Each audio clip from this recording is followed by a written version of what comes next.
Agora que nós realizamos um mapeamento, você junto com a sua equipe gerou uma quantidade fantástica, enorme de conhecimento, nós temos que transformar esse conhecimento em resultado, em valor para o seu cliente, para o seu negócio, tornar a vida das pessoas melhor no trabalho, no dia a dia, com a eficiência, com a produtividade, simplesmente pela padronização, pelo fluxo, fazer esse teu processo que você descreveu fluir de uma forma mais natural. Então, nós vamos ver agora uma visão geral de alguns pontos de como aplicar, né? Como gerar valor através do teu trabalho de mapeamento. E dois deles, para o treinamento e para a parte de documentação, a gente vai dedicar uma aula mais profunda para você poder realmente levar isso dia a dia. Então, o primeiro ponto que eu queria destacar é que o maior valor que você está gerando nesse trabalho todo é de conhecimento. Só que conhecimento é uma coisa que você precisa preservar, você precisa levar para as pessoas e depois garantir que isso vai se manter ao longo do tempo. Então, nós já discutimos bastante que a forma mais poderosa de desenvolvimento que você vai ter vai ser para aquelas pessoas que participaram com você durante o mapeamento. Então, aquelas pessoas que viram o trabalho completo, né, o processo acontecendo, todas as discussões, as dificuldades, tiveram um crescimento desproporcional do ponto de vista de entender o negócio, o processo, em relação às outras pessoas. Só que isso é só uma parte. E outro ponto, esse conhecimento vai se desgastando com o tempo, pode se perder. Então, você precisa preparar um processo formal de treinamento para preservar todo esse conhecimento. Então, quando eu digo formal, é realmente garantir que todas as pessoas da organização que tenham necessidade, que participem daquele processo, tenham participado ou não da equipe de projeto, tenham acesso a esse conhecimento. E mais, de tempo em tempo, talvez você precise reciclar esse conhecimento. E novas pessoas vão entrar, você tem que garantir que esses novos funcionários também vão ser treinados. Então, o que você vai fazer? Você vai pegar todo aquele conhecimento que você gerou e vai transformar isso em materiais de treinamento. Aí tem várias formas. Você pode ter um treinamento tradicional em sala de aula. Até no primeiro momento, você pode usar até a própria sala do projeto como sala de treinamento. Recomendo fortemente que você faça isso.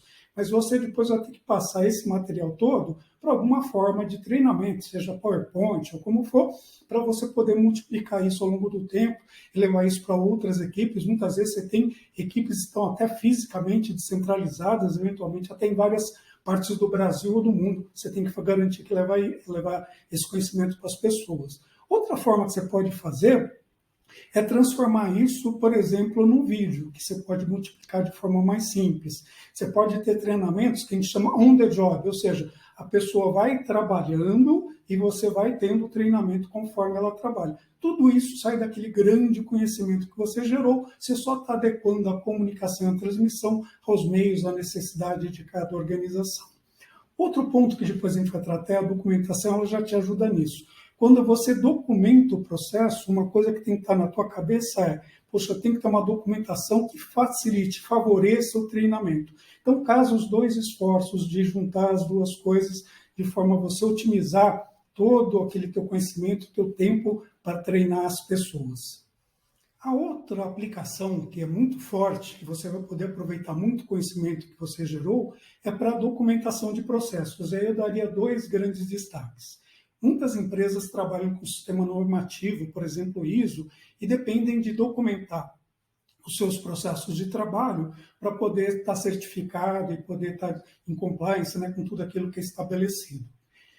Muitas vezes, essas documentações de processo elas são feitas de maneira muito burocrática. Isso acaba criando até, digamos assim, uma resistência das pessoas da organização de participar do sistema normativo, de usar aquilo de uma forma mais vívida.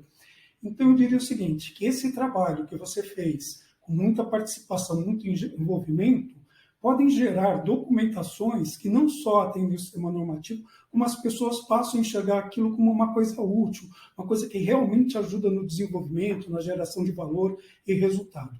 Então, seja inteligente na hora de fazer a documentação e procure transmitir o conhecimento, aquela informação, de uma forma que seja boa para o treinamento, para o desenvolvimento das pessoas e para atender o sistema normativo. O segundo ponto, que é a própria forma de gestão, depois de praticar a gestão do processo, vai exigir que você tenha um bom registro, uma documentação. Para quê? Por exemplo, se o teu processo teve um problema, né? Se as pessoas trabalhando tiveram um problema, uma das causas raízes para você explorar é algum problema de processo. E aí pode ter dois motivos. Por exemplo, o processo estava certo e correto, mas as pessoas não seguiram. Por que as pessoas não seguiram? Na tua análise, você pode chegar à conclusão que está faltando um recurso, uma condição para as pessoas trabalharem da forma que foi definida, ou falhou no treinamento, acabamos de falar do treinamento, então você vai lá e atua. A outra situação é que aquele processo que você descreveu já sofreu transformações, entraram novos produtos, requisitos, exigências, e o processo não foi atualizado. Então, você volta atrás, faz um pequeno processo de reajuste, melhora, padroniza, treina as pessoas e está tudo certo. Se você não tem o teu processo bem documentado, você acaba perdendo essas referências. Então, usar o trabalho que você fez para essa parte de documentação é uma coisa importante. Por isso, eu vou falar mais em detalhe numa aula daqui a pouco. A outra aplicação é na parte de desenvolvimento de sistemas, na informatização, na automação de processos.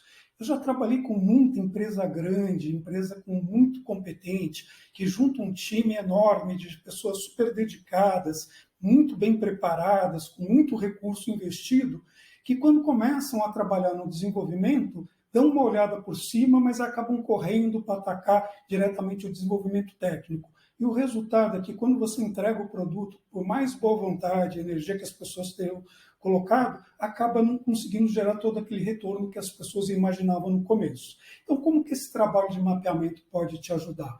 Então, se você é da equipe de negócio, da equipe de desenvolvimento, analista de negócio, você pode trabalhar junto com essa equipe para mapear o processo, para usar todo aquele conhecimento para entender claramente quais são os requisitos do negócio, quais são as regras de negócio, quais são as dificuldades que as pessoas têm, que resultado elas estão tentando alcançar, por que elas trabalham da forma que elas trabalham.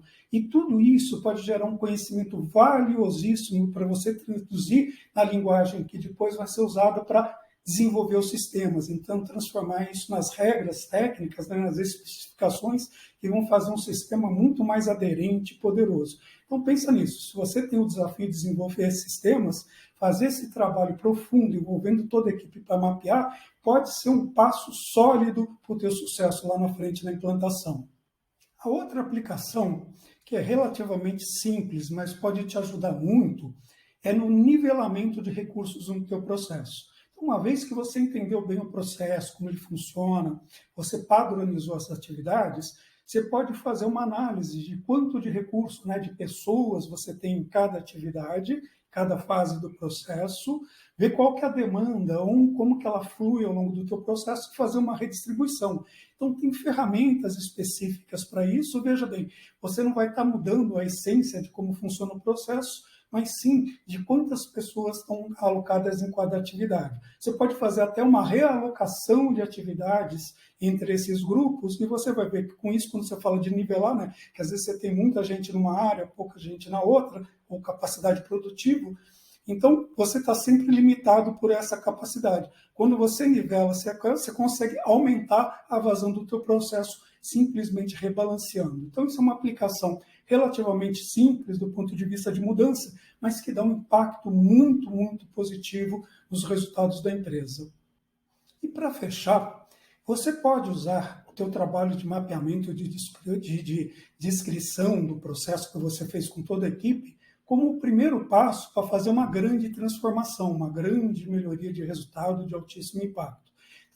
Eu trabalho com uma metodologia, né, na minha consultoria, chamada de PMK, Projeto de Melhoria Kaizen, que é uma forma de você dar continuidade na forma de um projeto, onde essa atividade de mapeamento é uma das fases de trabalho, para você fazer transformações como, por exemplo, pegar um processo que está demorando 3 dias e fazer ele virar em 3 horas, ou ter um nível de desempenho em qualidade, reduzir isso 10 ou 20 ou 50 vezes para poder realmente adequar e fazer todos esses resultados de forma combinada para gerar muito mais valor para o cliente, resultado para o negócio e satisfação para as pessoas que estão envolvidas.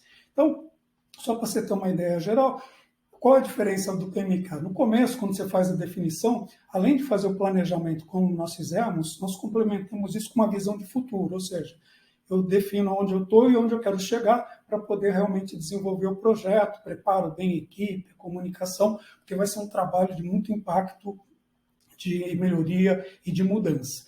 A gente vai fazer todo o trabalho de mapeamento, só que a gente vai dar sequência. A gente vai com muito mais foco em levantar os desperdícios, os problemas, porque com base nisso, a gente vai fazer uma análise, uma priorização, vai filtrar aqueles que são realmente de grande impacto e vai gerar um plano de ação. Então, na fase de preparação, além de mapear, eu analiso, vou até a causa raiz e defino um plano de ação. Esse plano de ação ele é dividido em dois momentos. Um, que são aquelas ações que têm muito impacto, estão na mão da gente, e a gente foca isso para realizar tudo, uma grande mudança, numa semana de trabalho, e depois aquelas ações de médio e longo prazo. Então, a gente, com de posse desse plano de ação, a gente vai para outra fase, que é a execução, que é justamente pegar as ações que a gente planejou, juntar todo mundo e fazer um esforço concentrado da organização para transformar a realidade. Então, como a gente pensou, analisou e juntou todo mundo, as pessoas estão engajadas junto para fazer essas ações, né, que têm muito impacto, serem implantadas naquela semana. E depois que elas forem implantadas, já começa a gerar resultado.